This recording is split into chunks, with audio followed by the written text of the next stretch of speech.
Look, we got more news to discuss involving pro wrestling. Listen, I want to discuss something involving Swerve, Strickland, and Booker T. Yes, five time. You already know what it is. It's flight sports. Listen, these guys have been exchanging words, and it comes off the back of, I hate to say it, Vlad TV. He's kind of in the middle of all of this again, and now is spewing into the pro wrestling space, and is has something to do with two prominent black pro wrestlers. Obviously, Swerve Strickland, pardon me, doing it now. Booker T, a Hall of Fame pro wrestler. Number one. Let's just keep it real.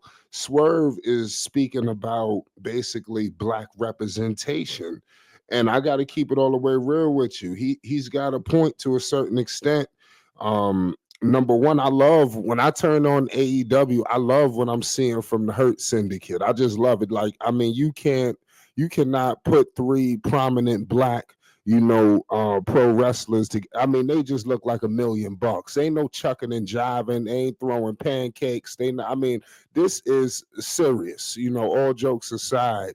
I know that if you look at the New Day today, I don't know who was behind it. Maybe Vince was. We don't know what was going on.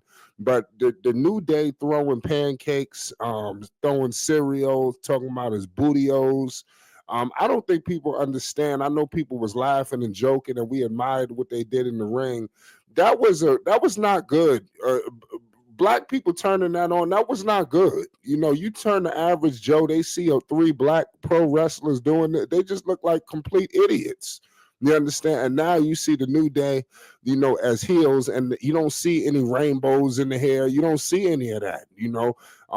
So I don't know what was going on, and I'm not gonna get all into that. I'm just talking about black representation. Kofi won the WWE championship with rainbows and all kinds of stuff. Come on, this is ridiculous. You understand? That was hard. That was not a good look for black people. And they was running around parading that like it was this and it was that. You look at what WWE is doing right now, with the black talent. Obafemi, these guys, I hate to say it, but we people want to see black. They're black, but I mean American black. You see Swerve, you see Booker T. They got to do something with Carmelo Hayes. You understand? You look at The Rock, for instance. We're gonna get back to the Swerve Booker T situation. We're gonna talk about black representation here, ladies and gentlemen. Make sure you subscribe for more news updates and more. You had The Rock. This guy was the leader of the Nation of Domination. It's almost like the Rock don't even move around with black people like that. He pushed the Hawaiian, the Samoan. You understand? That's what he's running with. You understand? He's not pushing black. Not like that. It's not like we could say we had a black champion when the Rock is like this is for the Samoans, the legacy, the bloodline. So WWE is in a tough spot. They got to do something, I think, to combat what AEW is doing to them. Because what they're doing is they trying to make it seem like y'all not pushing black pro wrestlers. And Triple H is going to fire back, and I'm pretty sure it's going to be somebody. But like I said, it can't be somebody from overseas, and not like it got to be a black man, and I like Carmelo Hayes. I mean, you had him go toe to toe with Cody. They need to do something with Carmelo. He got a good entrance. I mean, the dude got a good swagger. He looked like he know what he's about. You see what they doing, with Trick Williams. So there's a lot of things going on. So just be patient. I think the story is still to be written. But back to the whole situation, Vlad set it off between these two. And, Booker T probably didn't like that he broke barriers. He did this, he did that, and of course, Booker T had to eat a little bit, as he was going through the ranks. That's why you got to pay homage to Booker T, because he paved the way for guys like Swerve Strickland to come in. He did. So for Swerve to go on his pay-per-view or whatever, and like I said, AEW has, like, we just got to keep it all the way real. AEW, I know that they got a raucous fan base and diehards, but I've seen AEW go from selling out 20,000 seat arenas to now they downsizing to less than 10,000 seats, barely getting 2,000 people in the building.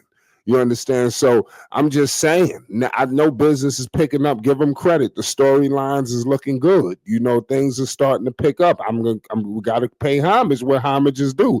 AEW has been turning it up. You know, period. You gotta pay homage. You know, but I hope that these two can figure it out, because it's not a good look. You know, that these two are going back and forth.